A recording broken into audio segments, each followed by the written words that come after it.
A letter arrives in Samaria. It is carried by soldiers, foreign soldiers, from the army that has been raiding Israel's villages for years. The king of Israel breaks the seal. He reads it. And then he takes hold of his own robe and tears it down the front. Not because the letter is a threat, because it is a request. Am I God? To kill and to make alive? Am I God? He says it out loud, in front of the men who brought it. Look at him. He is picking a fight with me. Outside the palace, in the street, there is a column of horses and chariots. And in the lead chariot sits a man who has come 150 miles to ask for something no king on earth can give. He is the most powerful soldier in Aram. He is also, by the standards of the country he is standing in, unclean. Before the day is over, a prophet will refuse to come to the door and speak to him. And that refusal will be the most important thing that happens. The Bible introduces this man the way you would introduce a hero. Naaman, commander of the army of the king of Aram. The Hebrew title is tsara'at. It means simply, chief of the army. The highest military office in the kingdom, the man who stands next to the throne, not in front of it. And then the text says something that should stop you. Through Naaman, the Lord had given victory to Aram. Israel's God had been handing victories to Israel's enemy, and the instrument was this man. The Bible does not explain it. It simply reports it in one line and moves on. He was great before his master. He was highly regarded. He was a mighty man of valor. And then comes the word that turns the sentence around. But he had tsara'at. We have met that word before on this channel. Older Bibles translate it as leprosy. It is not what we mean by leprosy today, not the nerve disease doctors now call Hansen's disease. Tsara'at is a ruling more than a diagnosis, a category, a verdict about whether something can come near what is holy. In the law of Moses, the same word can be applied to a garment or to the wall of a house. If you want the full explanation, it is in the episode on the siege of Samaria, linked below. Here is what matters for this story. In Israel, this condition would have put him outside the camp, outside the town, outside the assembly. In Damascus, it did not cost him anything at all. He commands the army. He rides in the royal chariot. He stands beside his king in the temple, close enough for the king to lean on his arm. Nobody in Aram sends him away. So this is a man with everything: rank, victories, the ear of a king. And one word, sitting at the end of his introduction, that he cannot do anything about. Now the story does something strange. It leaves the general standing there, and it goes to find the least important person in the house. Aram had been sending out raiding parties into Israel. The Hebrew word is gedud, a band, not a full army, not a declared war. Fast groups, border villages, in and out before anyone can organize a response. And on one of those raids, they took a girl. The text calls her a little girl. That is all. No name, no age, no village. She is carried across the border and put to work in the household of the man whose soldiers took her. She waits on his wife. Now think about where she is standing. She is a prisoner of war, in the house of the enemy commander, serving the woman who runs that house. She has every reason on earth to say nothing, but she speaks. If only my master were with the prophet who is in Samaria, he would cure him. That is it.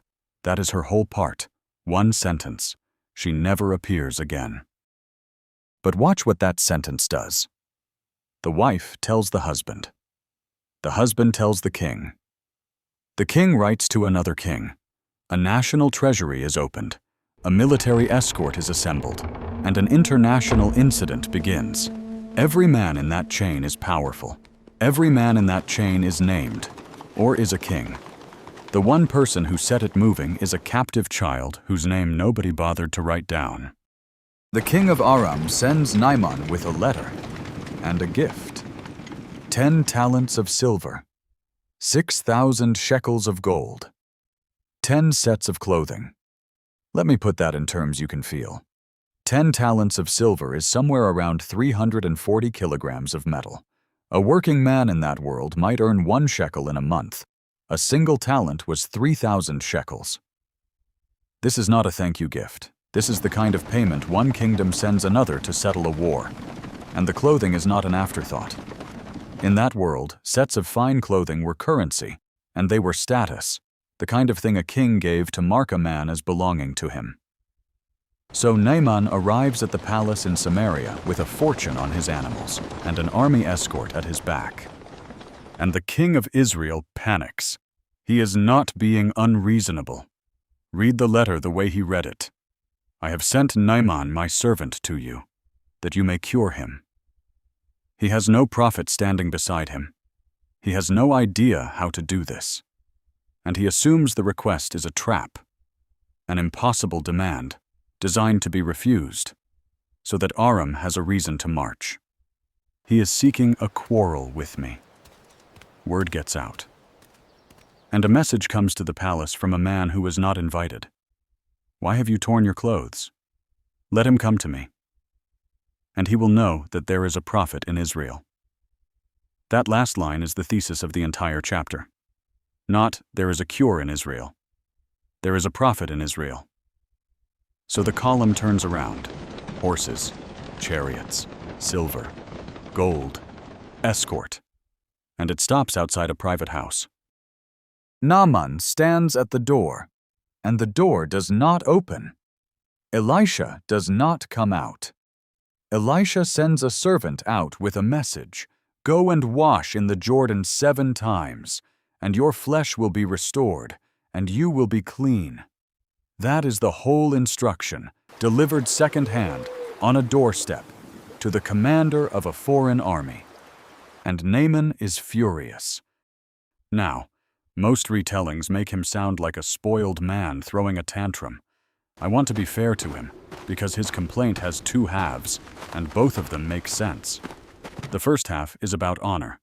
I thought he would surely come out to me, and stand, and call on the name of the Lord his God, and wave his hand over the place, and cure me.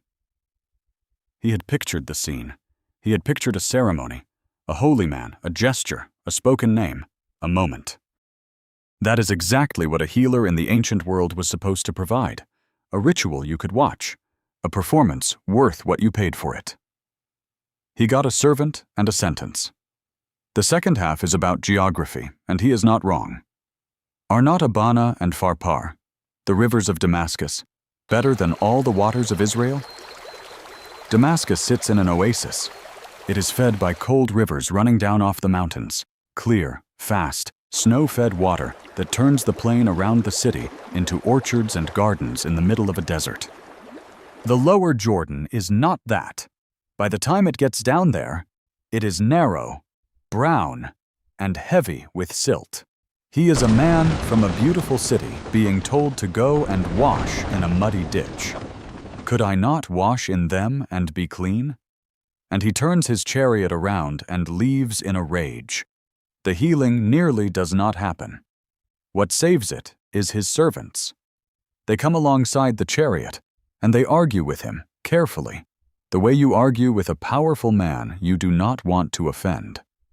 My father, if the prophet had told you to do some great thing, would you not have done it?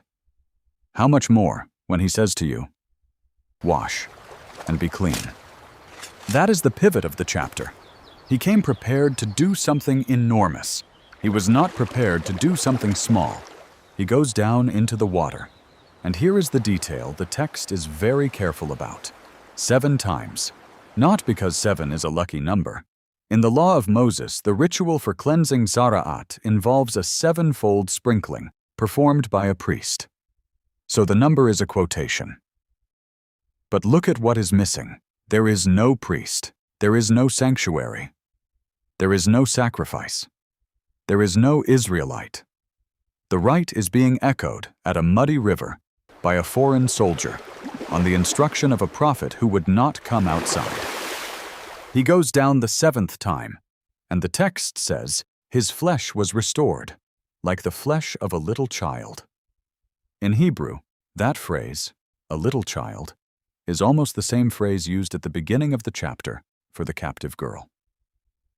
She was a little girl. He comes up out of the water like a little child. The story has taken the most powerful man in it and returned him, in the language it uses, to the condition of the most powerless person in it. The Bible does not point at this. It just does it and lets you find it. Naaman goes back to the house, and this time the door opens. Now I know that there is no God in all the earth, except in Israel. Then he offers the payment, and Elisha refuses it, all of it, the silver, the gold, the clothing.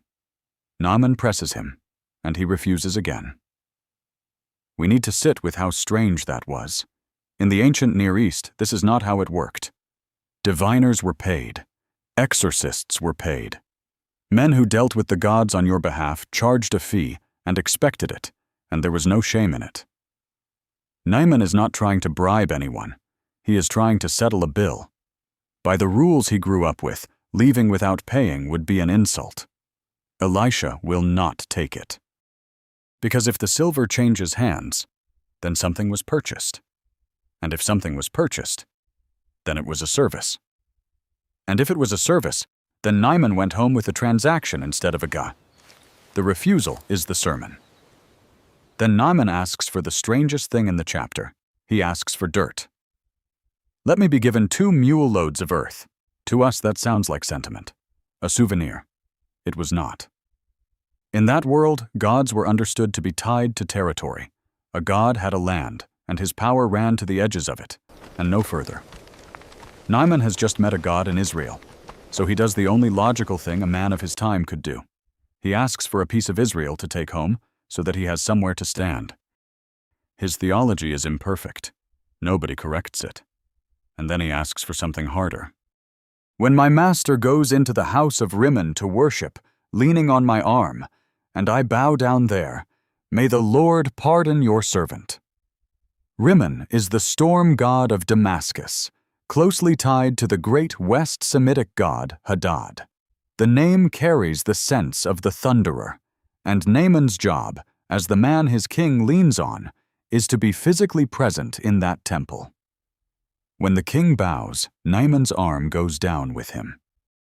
He is not asking permission to worship Rimmon. He is asking what to do about his body, in a room, holding up a king. Elisha's answer is 3 words. Go in peace. That is all. No conditions, no warning, no instruction. Interpreters have argued about that sentence for 2,000 years, and they have not settled it. Some hear grace, a real allowance for a new believer in an impossible position. Some hear a farewell blessing that deliberately declines to rule, leaving the man to work it out in front of God. Some hear the story simply refusing to tie the knot, because the writer knows that most conversions happen in situations nobody has clean rules for. I'm not going to pretend that is resolved. I will say this. The chapter began with a king who assumed he was being set up. It ends with a prophet who lets a man walk back into a pagan temple and blesses him on the way out. Somewhere between those 2 verses, the story is arguing about how large God is. Naaman leaves, and a man who has been in the room the whole time watches him go and does the arithmetic. Gehazi, Elisha's servant. My master has let this Aramean off too easily. As the Lord lives, I will run after him and get something from him. Note the oath. He swears by the name of the God he is about to misrepresent. He catches the column. And Naaman, this is a small detail, but it is a devastating one. Naaman sees a servant running and gets down off his chariot to meet him. The commander of the army of Aram climbs down onto the road for a man on foot. That is what happened to him in the river. Gehazi tells him a story. 2 young men have arrived unexpectedly. Prophets from the hill country. Could you spare a talent of silver and 2 sets of clothing? None of it is true. And Naaman, delighted to finally be allowed to give something, insists on doubling it and sends 2 of his own servants to carry it. Gehazi takes the bags off them at the edge of town, sends the men back, and hides the silver in the house. Then he walks in and stands in front of Elisha. "Where have you been, Gehazi? Your servant went nowhere." And Elisha says one of the quietest, heaviest lines in the book. "Did not my heart go with you when the man turned from his chariot to meet you?" Then he names what was actually being purchased. Is this a time to accept silver and clothing and olive groves and vineyards and flocks and herds and servants? Gehazi asked for 1 talent. Elisha lists an estate, because Elisha understands what Gehazi was actually buying. Not a payday, a life, a future, a retirement out of the prophet's household and into land. And then the sentence lands. The thing Naaman carried into Israel goes home with Gehazi instead. He walks out of the room carrying what the foreigner walked into the river with. The text does not linger over it. It simply closes the door, and the chapter ends there. Centuries later, a young man stands up in a synagogue in Nazareth to read. He is local. People know his family. The room is warm to him at first, and then he brings up this chapter. There were many with tsara'at in Israel in the time of Elisha the prophet, and not one of them was cleansed. Only Naaman, the Syrian. The room turns, not because they had forgotten the story, because they had not. They knew exactly who Naaman was, an enemy commander, a man whose soldiers stole children out of Israelite villages. And Jesus of Nazareth stood in front of his own neighbors and said, "That is the one God healed." They drove him out of town. That is what this chapter has always done to people. It refuses to let the circle stay the size we drew it. An enemy general goes home clean. A prophet's servant goes home ruined. A slave girl nobody named starts the whole thing with 1 sentence and is never mentioned again. And in the middle of it, a door that did not open, because the man outside it had to learn that there was nothing behind that door for sale. Elisha will walk the road to Damascus again. Not many years from now, he will make that journey himself, and he will stand in front of another Aramean officer, a man sent to ask a simple question on behalf of a sick king. And Elisha will look at him, and keep looking, until the man cannot hold his gaze. And then the prophet will begin to weep, because he can see what this one is going to do to Israel. The soldier's name is Hazael, and of all the men in the Hebrew Bible, he is one of the very few whose name has been dug up out of the ground, written by his enemies, exactly where the Bible said he would be. That is where we go next.